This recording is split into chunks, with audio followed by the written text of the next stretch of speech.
What's up? I'm Gross. Welcome, Hyoka episode 5. To be honest, it's been like 3 weeks since I I did the last one.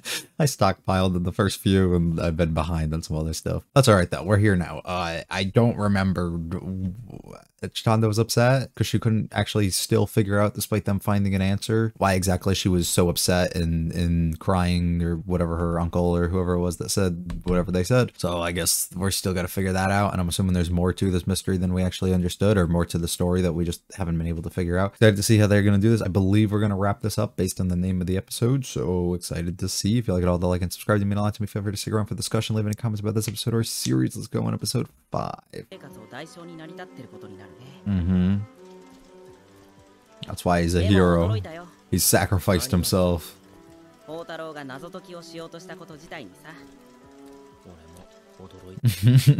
was trying to run away. I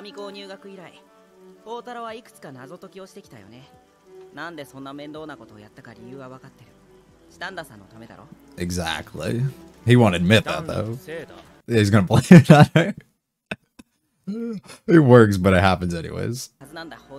Yeah, and instead you decided to, yeah.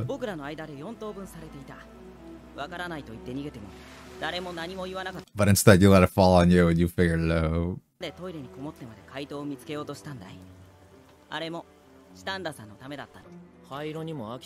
Ah, he's turning on a new leaf. He wants to be colored.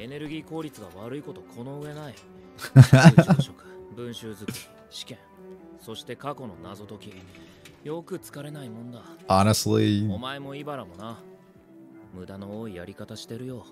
are we even conserving energy for though? Like, what are you still? Yeah. You enjoy helping her. I could be helpful and do something.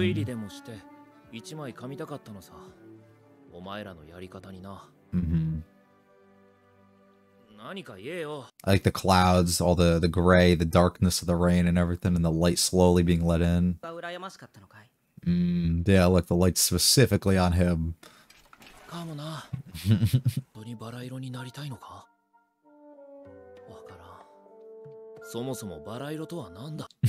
Yeah, maybe you should learn to define that before you decide if that's what you want.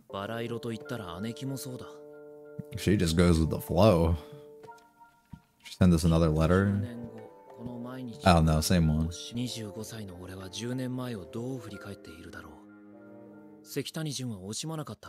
You might, and that's why you use this opportunity here to do as much as you possibly can.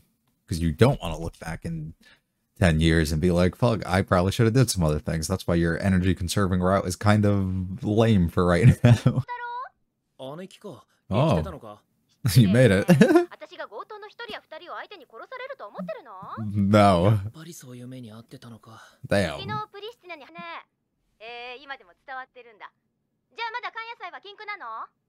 Off limits.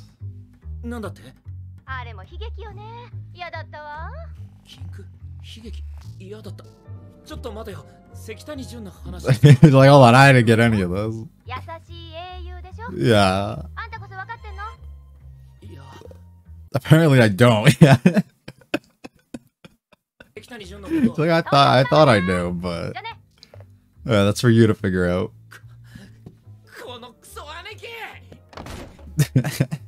Damn it, now there's so much he has to go into. Yeah.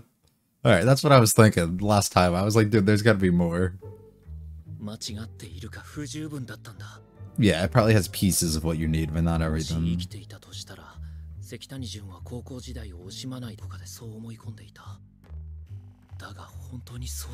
Yeah, was he really happy? Does he even know he's considered a hero amongst these people, you know?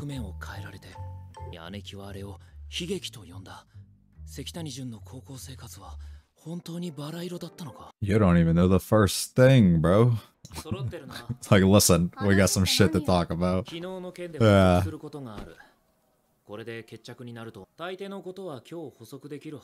Alright, did he figure all this out already?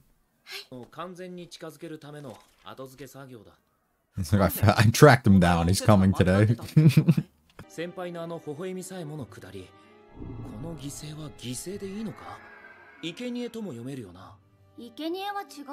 Damn. いえ、犠牲と書いても生贄と読めます。本来両者は同じものです。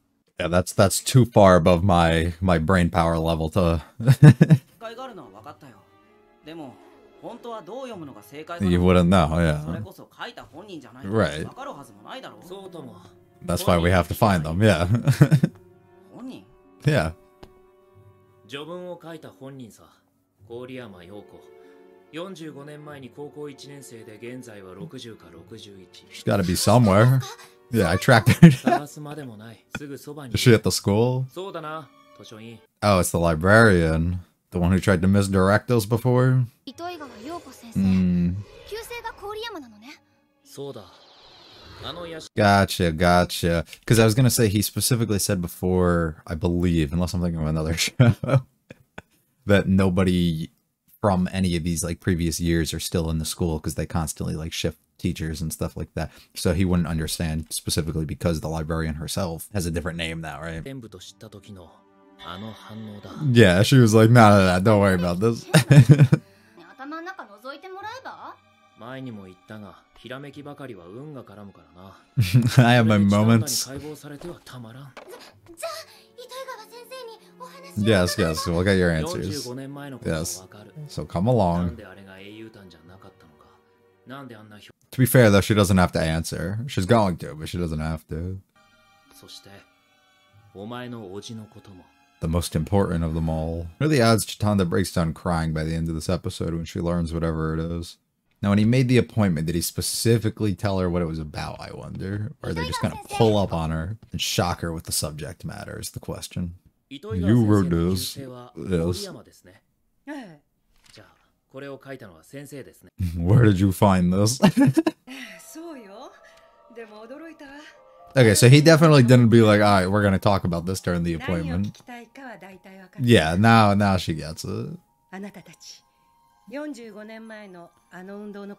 Yeah, but she has no intentions of telling you. Because this is important to Chitanda. Curiosity monkey.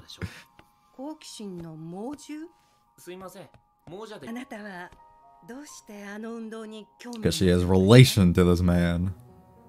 関谷淳が私の叔父だからですか。もう一度お会いしたいと思っていたのに。 So I can fucking beat him. もう一度会いたい。 Like a complete twist in what we thought. オレキさんの推測はどこまで正しかったんですか？オレキ君の推測。 Yeah, she doesn't understand. Good work, but you're wrong. この資料だけで今の話を組み立てたっていうの？ Yes, he did. の推論をまとめただけです。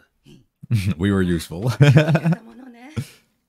見当違いですか？いや、 Oh, okay. オレキ君の話したことはほとんど。 I feel like they're building up that they're gonna like switch on us completely, and they haven't done it yet. So it's a little, I don't know. I keep assuming things are gonna go wrong, and they're not. 望んで前世との盾になったんですか？ They put the blame on him. 英雄らしく胸を張り、バラ色の高校生活に準じて。 It was probably her, bro. She probably set him up. They said she was a second year at the time, right? So she probably set him up. 昔の話だけど。 She's giving me villain vibes. その頃、神山高校の文化祭って言えば、みんなの生きる目標みたいなものだった。I mean, they said it was 5 days. That's a long time. 上高では文化祭で形になってたっていうと、これまでの5日間から2日にするって一方的に通達されて、それが引き金になって大騒ぎに発展した。I like how we're showing like all these black and white images and then her younger self like kind of walking through them and observing them in a way as if she's like reminiscing, like putting herself in that position from then and how she felt and what she was understanding, you know? 文化祭縮小への反対運動が組織されたんだけど、リーダーには誰も立候補しなかった。処罰が怖かったのね。情けない話だけど。 Right, so we collectively did it because then you gotta punish every single one of us if you want to, right? 牧師を引かされたのがチタンダさんのおじさん。 So he didn't intentionally do anything. So he's a hero to the others, but to himself, this wasn't even something he wanted. なんだけど、その人は表に名前を出さなかった。 Ah, so he wasn't even. Oh. 文化祭の縮小計画は潰れるんだけど、熱に浮かされて激しく盛り上がった反対運動で私たちはやりすぎてやで規制を上げた。 So they took it to another level from where they should have, and Buddy was at the face of it, even though it wasn't his idea. 建 Damn. 物は放水で半壊してしまった。あれだけは学生側も This is the building outside that they're all showing. 処分にしたのが運動の名目上の Yeah. 関谷さんだった。 Damn. Buddy got screwed over hard. 私たち学生は何もせずにただそれを見ていた。それな Damn. のに関谷さんは最後 He まで just 穏 took や it. かだったわ。 Fuck, bro. 関谷さんが自ら進んで学生の盾になったのかって。 So he didn't, but he did in a way because he chose to remain silent. But he didn't because this isn't his idea. And also they pushed it further than they should have. 今では3日間ね。 So they lost the time 話はこれ anyways. で終わりよ。ウサギが生徒、犬を道連れにしたウサギが関谷純。関野菜の関野って字は神山じゃなくて関谷って書くんじゃないですか。 Once again, language stuff I can't wrap my head around. I just know they got different meanings. They mean the same thing, but I don't know. You know what I'm saying. おじがなぜ古典部の文集を評価と名付けたのか、先生はご存知です。学を予感した関谷さんが珍しく無理を通して決めた名前なのよ。自分にはこれくらいしかできないって言ってね。でもごめんなさいね。意味はよくわからない。 Yeah, I don't. わからない。本当に分かってないのか。誰も受け取れなかったというのか。 They just left it. Yeah. くだらないメッセージを。くだらないダジャレだ。ダジャレ？ I mean, similar to like half the things in this episode so far. Yeah. 教科の意味が分かったんです Does か？ it have another meaning? 本当に分かった。 Can you do something 教えて else? よ、宝太郎。宝太郎。 He's using a lot of energy here. アイスクリームですか？ That's what it means. クリーム。 I don't know. それがメッセージ。北に順が残した本当の言葉、これだ。 So dramatic, bro. Just show it.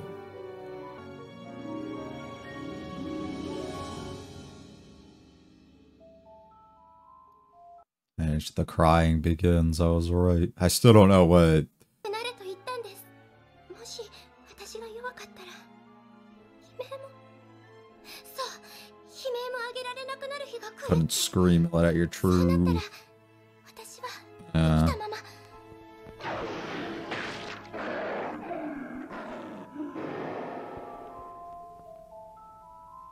This is like Beastars.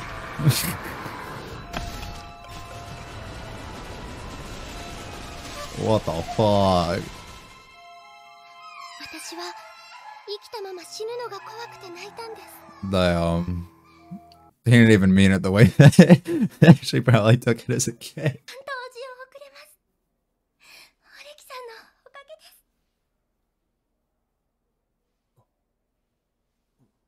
ありがとうございます、オレキさん。いや、まあ、たまたま。 No, no, no, no. Yeah, yeah, sure.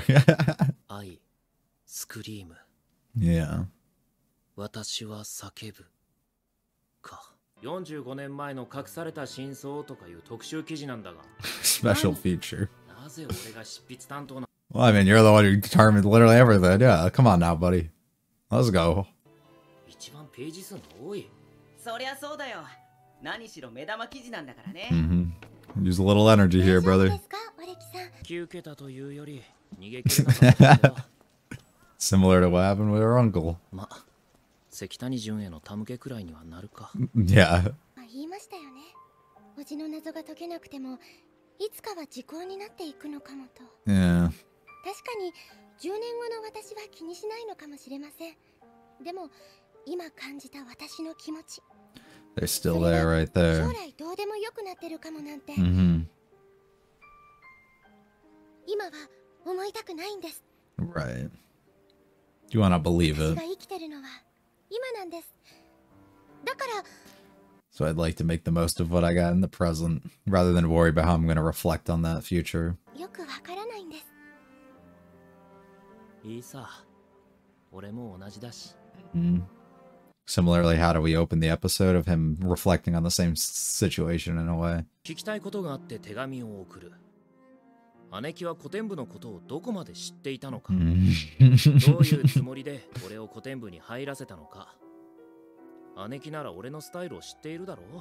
そう、省エネだ。What was your 古典 goal 部 in に入らな this? ければこのスタイルを見つめ直すことさえしなかった。まあ、自分のこのスタイルも悪くないと思うようになった。I'm slowly starting to change a little bit. Color him in, you know. Find some life in these things that you like. まさかね、いい旅を。アドバイスありがとう。オレキホタロウ。I wonder what was on his mind there. I'll start by saying I think this was a very, very good episode. I believe some of my enjoyment and some of my understandings for certain things can get lost in the translations between the certain meanings of words, like having different meanings for the same word or being able to be said like a different way, like whatever reasons that they were kind of going about, specifically the stuff relating to the Japanese stuff. And then we introduced ultimately our way to resolve this whole thing and figure out that the show name is literally just ice cream, and then they make a pun where they can interpret it as ice cream. Like, so I believe some of my overall understandings along the way found myself getting lost of not being able to follow that stuff as much, being able to understand the ice cream thing at the end. I think just thinking about it a little bit more, understanding the relation and the way that Jun described it to Chitanda about not being able to openly, I guess, speak your mind in a way, not be able to scream out and let your voice out and let your feelings in the way that you're kind of being, and not be able to be strong in that sense,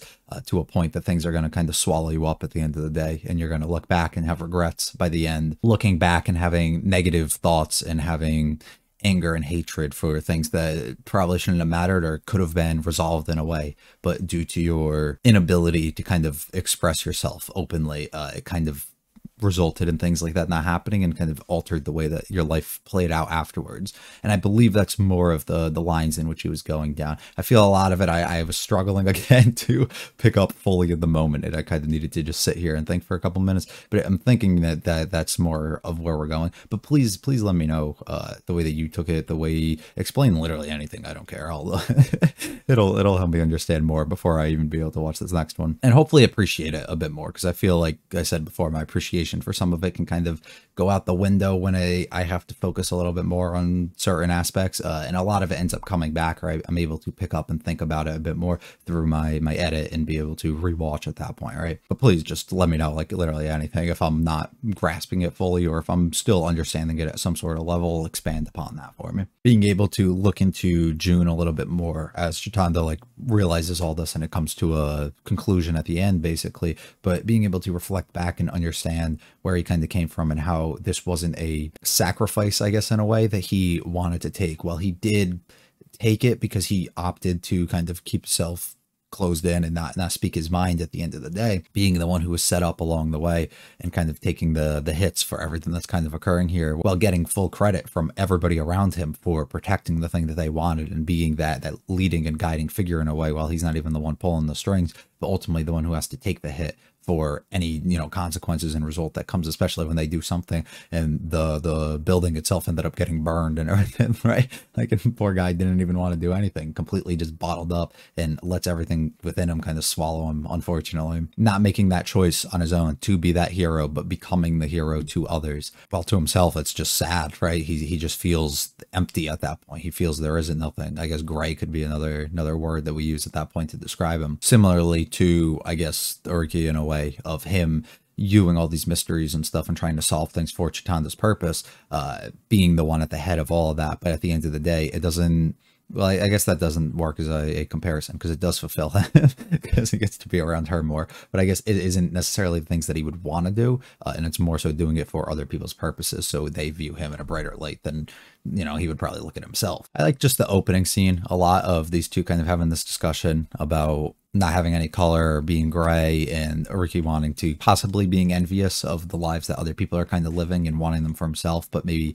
unable to verbally or openly express himself in any sort of way to experience that, and he's trying to compromise in some sort of way by just claiming that he's okay conserving energy and doing all this. But I also like the way that we visualize it by putting him within the light of what it would be like while others around him are kind of dark. Whole thing again with his sister having a phone call with her, this is where he realizes there's a lot more going on here than he was really aware of, and a lot more that he felt like he kind of had to listen into, of not understanding things. The sister seems to be really, really interesting. I'm assuming we meet her at some point, but she seems to be that person who's setting him up perfectly, like every step along the way for doing things. I don't really know what her deal is besides just trying to push him out of his boundaries a little bit more, just kind of mess with him, I guess. But it is helping him at the end of the day. So I really still can't put my finger on exactly what her end goals are, unless they're literally as simple as that, and just making sure that he doesn't look back and regret the things that's happening now by living such a boring life throughout school, and wants to kind of progress and push him a bit more. We all come back to the club room, have a discussion about there's a little bit more that kind of needs to happen, and we end up needing to talk about sacrifices in a way, as if this is actually like what it meant by it being written in there. And this is where we start introducing the things of, I guess, the characters in Japanese and the way that they are can mean different things, even if they are put together the same way. And there's no way that you can really know what exactly it would mean, because you can interpret it different ways, but only the person who actually wrote it would actually understand which way they actually meant it and things like that. And these are the things that I was explaining before that I can't really appreciate as much, or can't really understand the same way, because I don't understand it in the slightest, which is unfortunate, because all that stuff kind of just goes past me. Anyways, they can read it off as offering and a bunch of other things. So stuff like that happens, but they ultimately decide using the word offering instead, if you view it in that light. I guess it could work in sacrifice in the same way, but it's not a sacrifice of Jun himself at the end of the day. It wound up being a offering of the people around him by making him the kind of one that heads it, making him the one who kind of offers himself for any consequences and trouble that can kind of come their way. They're using him in a way, but they're also using him as a sacrifice at the end of the day. But he wasn't sacrificing or offering himself in that sense. He was kind of just being forced into this and being put up to it. We start doing the thing again with the names and other stuff that can happen within the language, figuring out that the librarian herself is the one who actually seems to still be at the school, who possibly, or well, not possibly, is the one who wrote the second anthology that we have, which is the first one that we can really have access to here, which is very cool. And I really, really love how they did that, because they made her slightly suspicious when they first introduce her, but they don't like put too much attention on it, but they put like just enough about it that makes you be like raise an eyebrow at them almost, but then kind of forget about it for like multiple episodes until it comes to a full point that you're just like, oh shit, she was a person to have some sauce on and remember, right? So I really like how that we kind of went about that, finding out though that we did set up a appointment, and we're going to go talk to her, and we're going to kind of confirm things, which gets into a little bit more of exactly what our relation with Chitanda is, why exactly we're trying to bring up these old memories and try and relearn about the things that have occurred before. Ultimately go back to her room. Ariki kind of explains the whole situation, what he's gathered through all the research and the discussions and everything that they've had. We find out this is exactly correct, basically. Like there's still things missing, things that he wasn't able to fully piece, but for the most part of understanding that they had a thing going on with the festival.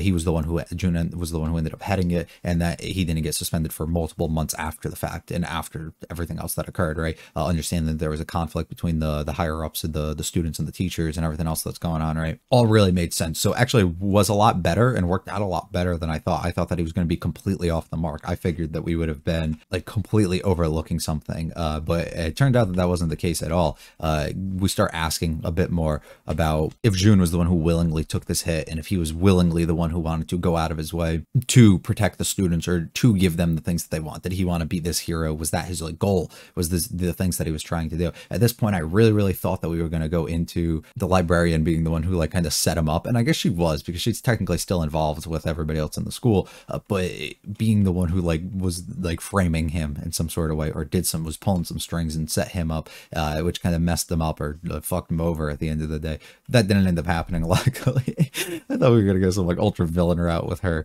Didn't happen though. But we go into kind of flashbacks and her explaining the whole situation, everything that kind of happened. I really like the way that they visualize it, showing off the grayness of the things that have happened in the past, with her experience of her kind of reflecting and thinking back on it, with everything in gray as if it was like a flashback, because that's what people would consider, but also the grayness of the world at that time, the grayness of that point of view, similar to how Ariki seems everything kind of around him. Similarly to, I guess, how June would have felt at the time, realizing that a whole bunch of bad shit was going on and nobody was kind of realizing he was also being put up to some shit that he didn't really want to, right? Kind of getting set up at the end of the day with some stuff that he didn't want to. While others are behind the scenes pulling strings, he's the one at the head of everything. Things kind of get messed up. Some other things go down, some other extra conflicts. They end up having a building get lit on fire, even if it's accidentally. Shit still happens, and there's one person at the head of it all, one person that everybody's mind is on, who has kind of openly claimed himself as the leader of this, and unfortunately bad shit ends up going down from there. So he ends up walking away. Did he come forward by his own will? Was he wanting to be the one that was a protector? Did he want to be the one who was sacrificing himself for the other students, or offering himself as the leader in this sense, as the sacrifice that's gonna, if anything goes down, anything goes bad at the end of the day? No, he willingly didn't do any of this. He willingly was, because he didn't speak his mind and speak up at the end of the day, when he ultimately could have changed things. But none of the students also spoke up for him or protected him in any sort of way. So he had the opportunity to, and I'm not going to try and put all the blame on him for not being able to speak up, but he recognizes that, as we learn later on, that he was too weak at the time. He was taken advantage of. He wasn't able to speak his mind because of how weak he was. And if you continue down this path and you are the way that he is, you ultimately can't voice yourself and your thoughts and clear your name at the end of the day. And he got kind of screwed over as a result of it. It's cool the way that they kind of related the thing with the drawings and everything on the front. We start going into using the names, the ways that they were doing this again before. Once again, I don't wrap my head around all of that still. We find out, though, that June was very, very, very set on choosing the name for the anthology that he was going for. Why exactly? And Ariki kind of starts realizing that the name comes down to be ice cream, but you can turn that into a pun of him basically stating that he screams. I take this multiple ways, so correct me if you think of it in a complete different sense.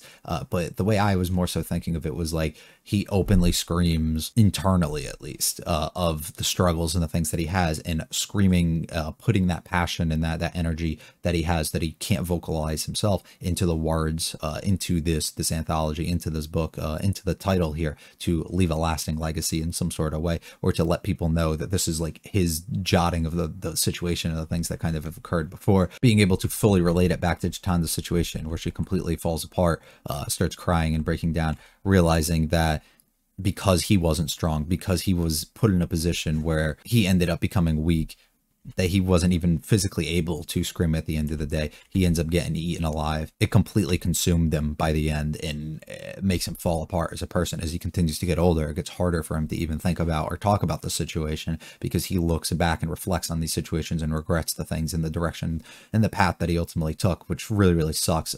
Relates perfectly to where Ariki's at in life right now, thinking about the things that his sister has mentioned about looking back years from now and being like, am I going to regret the things that kind of have happened? Am I going to regret the paths or the directions that I chose, instead of, you know, mainly because he's willingly not doing anything about it, conserving energy, right?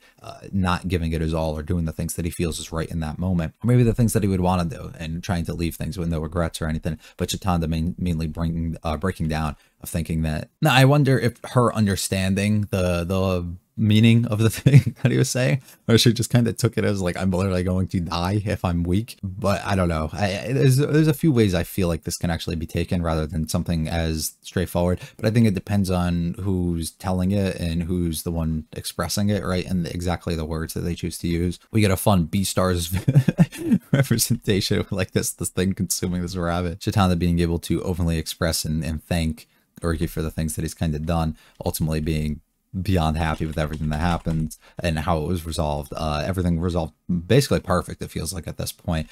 Be able to plan out the anthology a bit more, put all the workload on Ariki, because he's the one who understands it the most, and he's the one who kind of wrote it and was able to do everything. And we're going to retell this story years later now, and then finally get some words here at the end out of Chitanda, of her thinking about, she doesn't want to have to really be consumed or worry about how she's going to look back and reflect on these things in the future, because if she waited till now, if she took her time, there's a time limit on everything, right? If she waited a certain amount of time, she might no longer have the same energy and this care for the things that she wants to do, and the mystery here that she wants to figure out, literally all the mysteries that she finds herself wanting, to experience and understand that we've seen so far, but specifically this one as it relates to family and stuff like that. She realized that there's a point that's going to come where she's probably not going to think about it as much anymore. She's not going to have to look back or regret or have these access to trying to figure it out.